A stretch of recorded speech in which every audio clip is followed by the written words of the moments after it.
Bem-vindos a mais um episódio do Conversando Com. E hoje a gente vai falar de algo que desperta muita curiosidade e inquietações, que é a introdução alimentar na infância. E para debater desse tema, que é fundamental e super esclarecedor, eu tenho a honra de receber Renata São Marcos, que é uma nutricionista com uma trajetória repleta de especializações em nutrição materno-infantil e também no tratamento de dificuldades alimentares na infância.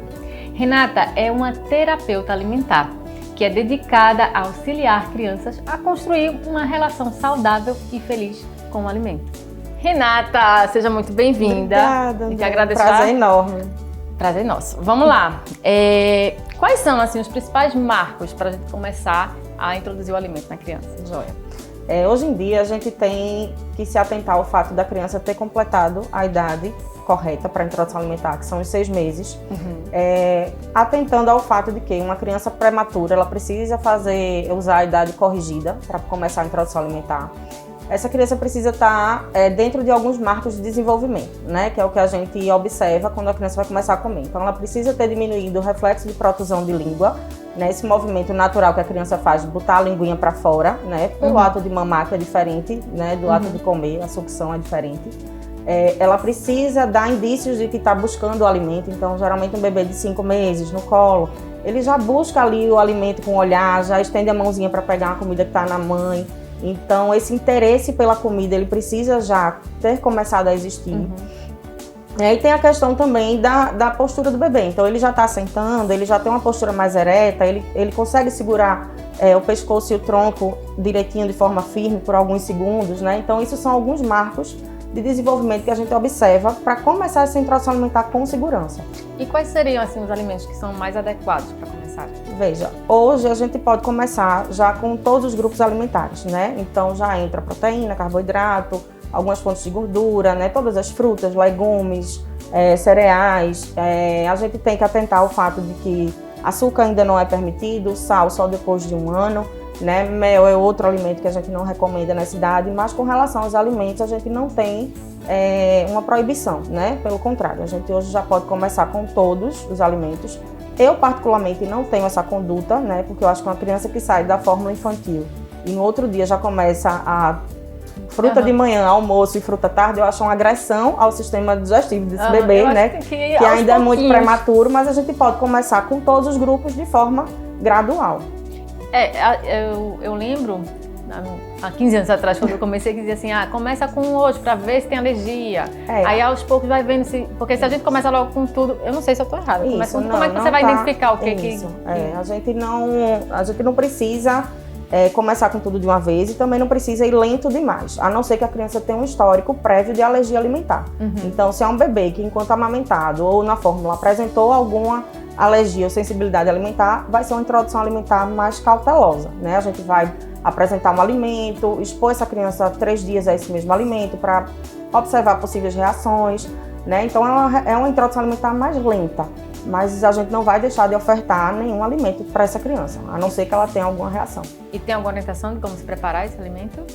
Olha, esse alimento ele deve ser preparado da forma mais saudável possível, né? Usando fontes de gorduras boas. Eu indico sempre o azeite para cozinhar esses alimentos. Atentar para a higienização, que é muito importante, né? Então, higienizar todos os legumes e frutas. Alimentos bem cozidos, né? Bebê tem um sistema digestivo muito imaturo.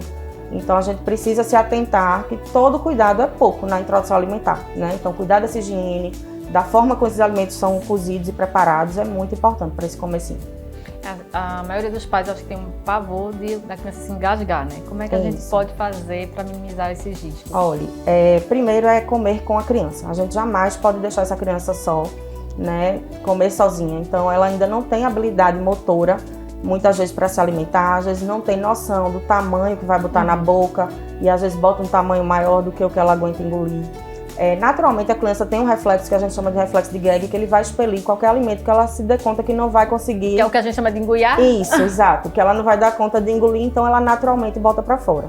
Porém, se a gente tiver com um alimento com um corte inadequado, esse alimento pode escorregar e causar um engasgo. Então, o que é que eu digo aos pais, né? Estejam atentos aos tipos de corte indicado para cada alimento, de acordo com a faixa etária do bebê. Então, quanto menor o bebê, maior o tamanho do alimento, para que esse alimento que ela não engaje, né?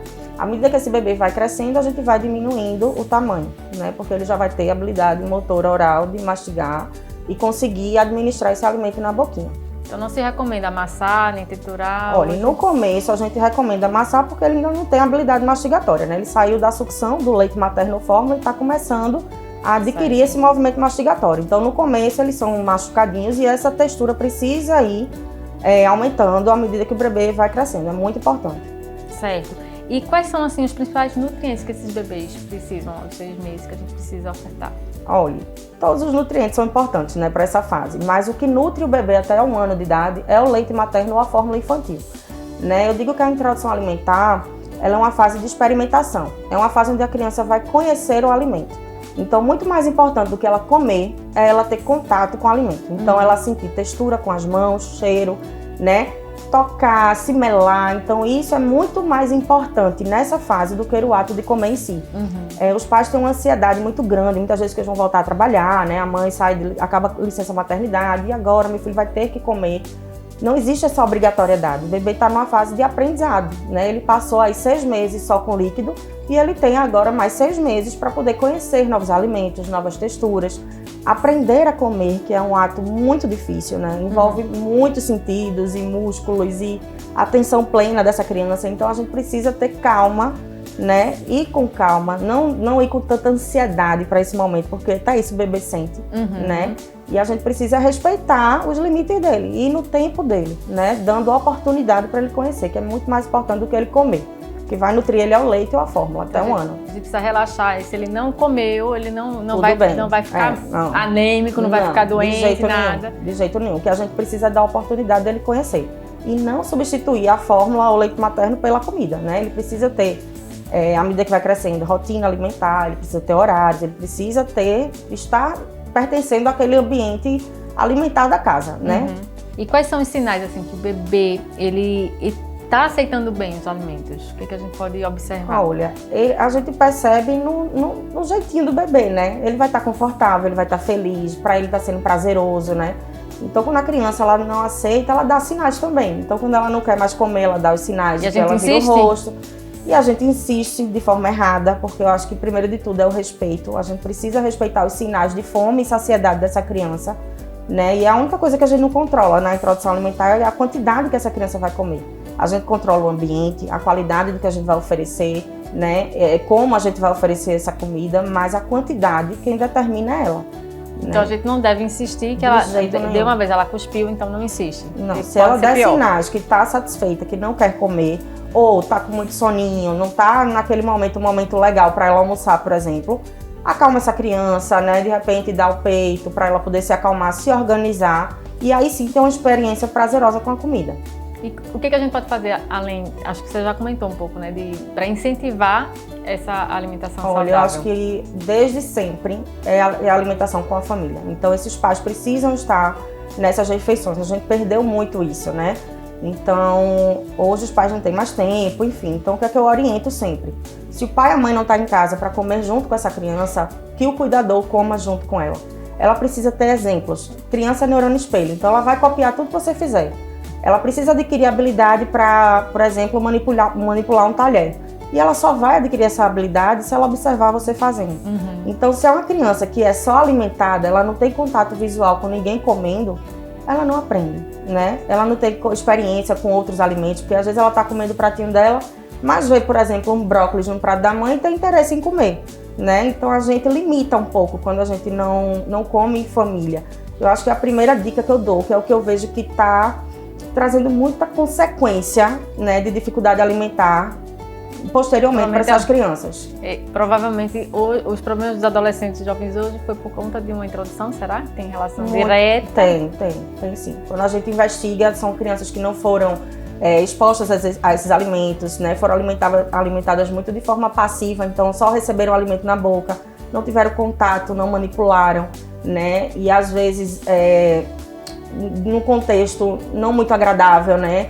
Sendo forçada a comer, né? Sendo obrigada a comer com pressa, ou às vezes é alimentada em escola, né? Que as pessoas não têm um manejo muitas vezes adequado para alimentar essa criança. Então, esses traumas de introdução alimentar, eles vão seguindo com a criança e acompanham ao longo da vida.